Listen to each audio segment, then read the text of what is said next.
I went to pry it open, and when I kicked the door in, next thing you know was all you seen was my brother, and he was slumped over on the couch, and I mean blood just coming from everywhere, from his mouth, nose, ears, eyes, and he had throw up all on his shirt as if he had gurgitated or something. So I'm panicking and I'm shaking him, and I mean I could have picked him up with one hand. He was stiff like a mummy.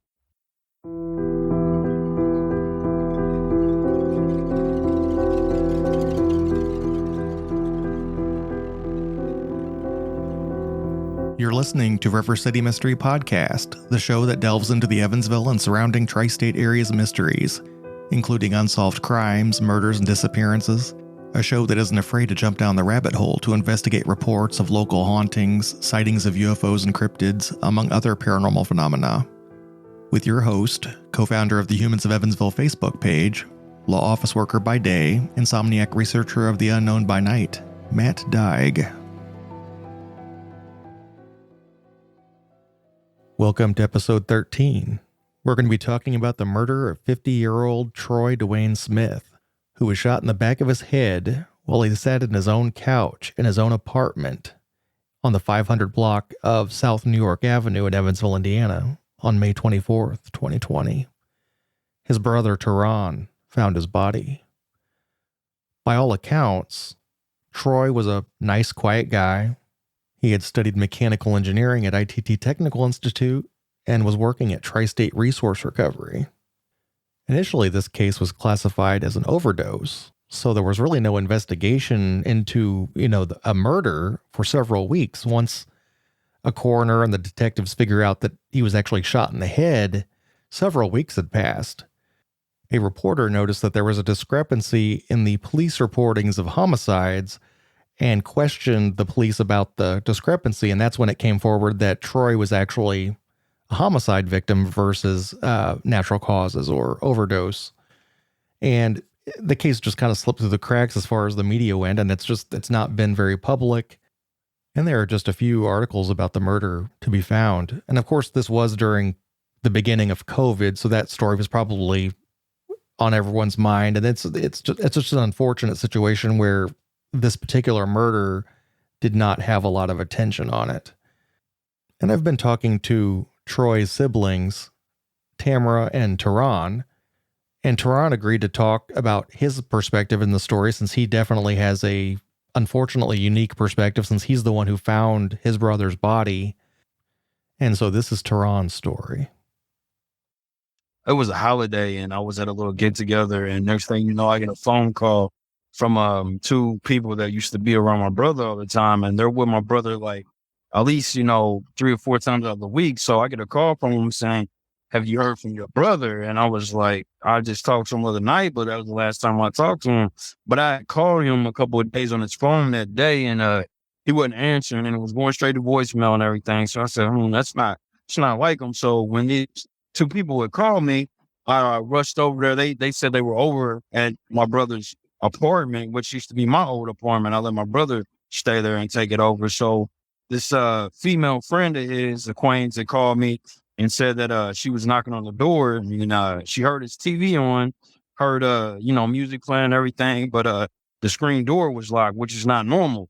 So I get over there, and we're both there, and another friend of my brother's, this guy was there. So they're there, and I get there, and I told him, I said, well, the door's locked, so we're banging and no answer. So I asked him, I said, well, does anyone have like a screwdriver? Because it's my old apartment and I know how to kind of pry it open. So I went to pry it open, and when I kicked the door in, next thing you know was all you seen was my brother, and he was slumped over on the couch, and I mean blood just coming from everywhere, from his mouth, nose, ears, eyes, and he had throw up all on his shirt as if he had gurgitated or something. So I'm panicking and I'm shaking him, and I could have picked him up with one hand. He was stiff like a mummy. So I said he had to have been sitting there for a minute. So call 911 right away, and they get there, police get there, and they have us all get out of the house, and coroner, paramedics come. So they rule it as if he had took something or had a bad reaction or something. I'm like, no, it's no way. There's too much blood and everything, and so I called family members, my sister, my mom, everybody gets there, and coroner's rule it as that. So after that, me and my mom and sister and everybody, we kind of get ourselves together and we just get some of the stuff out of the apartment that was in there and everything. At this point, we're contaminating everything. We're touching as many people in and out of the apartment. Right. So a week or two goes by and my sister calls me like, get over to your old apartment. The police and sheriff and everyone's around. And we get over there and they have it taped off and everything now, like as if it's a crime scene. So I'm like, this is weird. So next thing you know, the detectives pulled me and my sister in the car and they're like, we did the autopsy and we found gunshot wounds to the back of his head. So I was like, okay, with so much blood on him, I would have never known at the time, which was weird to me. But I knew it had to be like foul play involved. That was the whole topic. But the thing to me is that the two people that were there, they called me at the time, were always around my brother. And I thought it was somebody fishy that they called me. And come to find out, this female companion or friend of his, so-called, was with him the day before, which is weird to me. And all of a sudden, you call me. It was if they wanted me to come and find them. You know what I mean? And what I hear on this, the streets talking from people that I know that were in circles with my brother and stuff, come to tell me to find out that they believe that the two people were in that house earlier, something went wrong, and then they had the nerve to call me as if they were never in there. You locked the door. But someone had locked that door on the way out to make it seem like my brother had locked it and he was in there, you know what I mean? And it had to be someone my brother knew because the bullets were back to the back of the head and no one's going to let anybody come over and stand over and shoot him in the back of the head, you know what I mean? And he hadn't been off the grid for very long when they called you to say, hey, I'm worried, because you said the day before, you guys were, so it's not like he was gone for weeks or something. I'm like, hey, you better go over and check on him. That's definitely very strange. Yeah, it was just an overnight thing. Yeah. Have you been in touch with the detective? Have they been keeping you in the loop? What's weird about the detective is my mom, she works downtown. She was working downtown in the prosecutor's office in different areas down there, but she retired now. So she's been away, and there was two detectives on this case. The first detective, he was keeping in good contact with us and everything, but he had got promoted and took over another woman who was missing in Evansville named Donetta Wilkinson or something. It was all over Evansville. So he went to that case. So my brother's case got put to this other new detective. His last name is McCormick.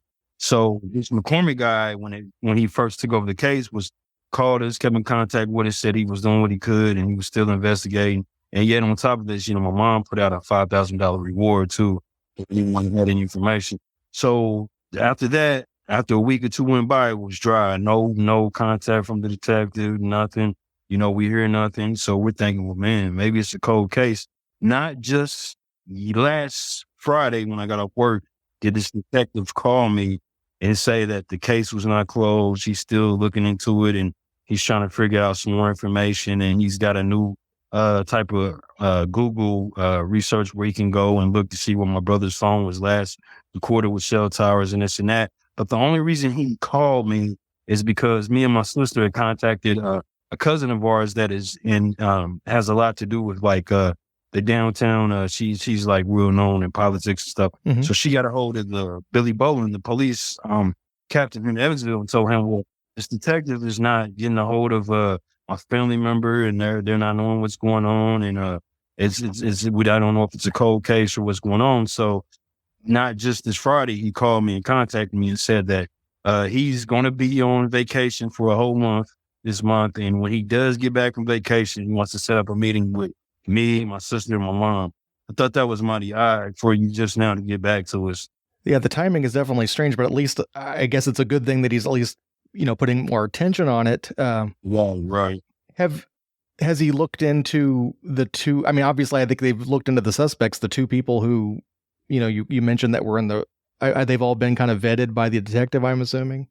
At the beginning of it, he was looking at the lady and the other guy, more so the lady, because the lady was around in my life. Mm-hmm. And what's bad about this whole situation, my mom not knowing what's going on, the lady was actually at the funeral and everything, and we thinking that we don't think she did it, but we believe that she knows more to the story. You know what I mean?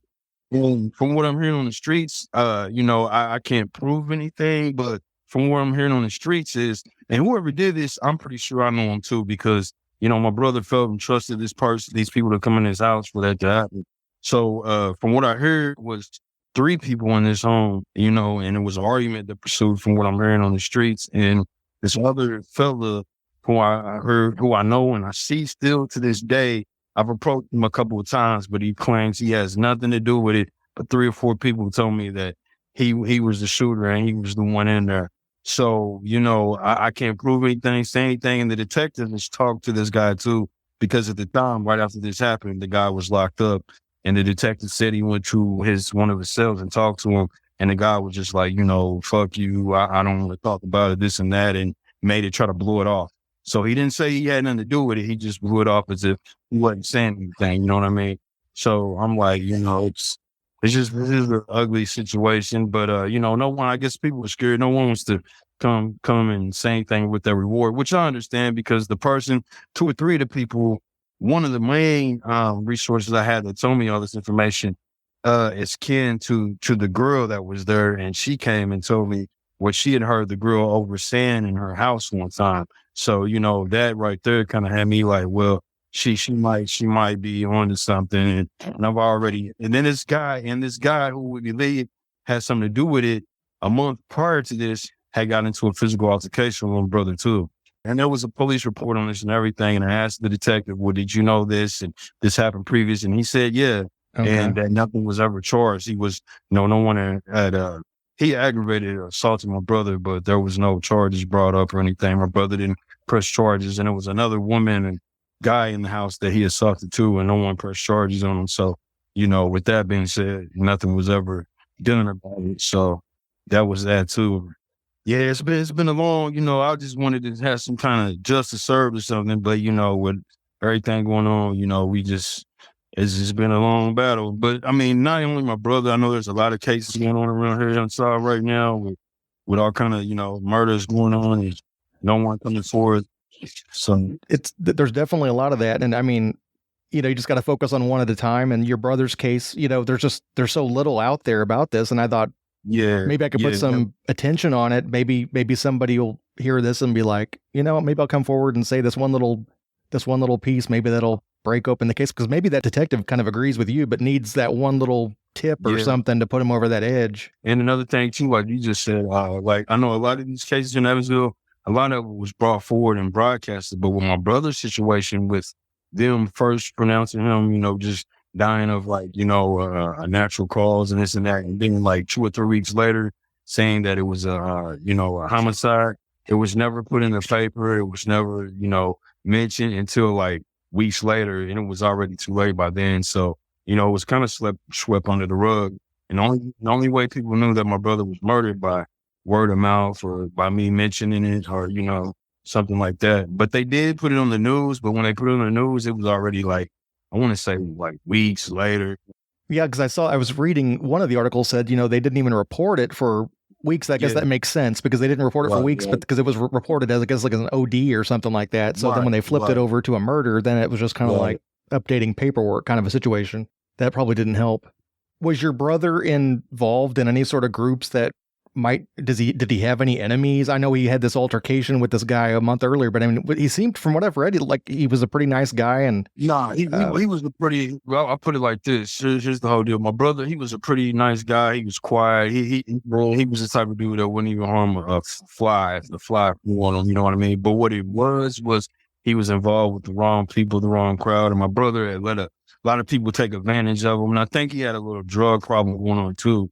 So at the same time, I think these people that he was around were involved with drugs, and whoever this person was that shot him, it might have been involved over, you know, drugs or something. Right. But yeah, still, even though that's all involved, it doesn't give you the right to, you know, take someone's life like that. You know what I mean? No, absolutely. It doesn't make the person any less valuable and meaningful to everyone else. So yeah. So, and I think a lot of times those cases get kind of brushed under the rug because they just, it's a drug situation, and they just kind of stop, and it's not right. Exactly. That's exactly what I said. I don't know. But yeah, my sister told me that you were doing these cases and had the podcast and different things going on. I think it's a pretty good idea, man. At least someone out there, you know, is spreading the word and, you know, willing to, you know, put stuff out so people are, you know, informed about what's going on. Well, I'm going to do my best to get the word out there, and, you know, you never know where it might lead. So I appreciate you taking the time out to talk about your brother's case, and like I said, hopefully this helps make a difference and, bring some closure to your family.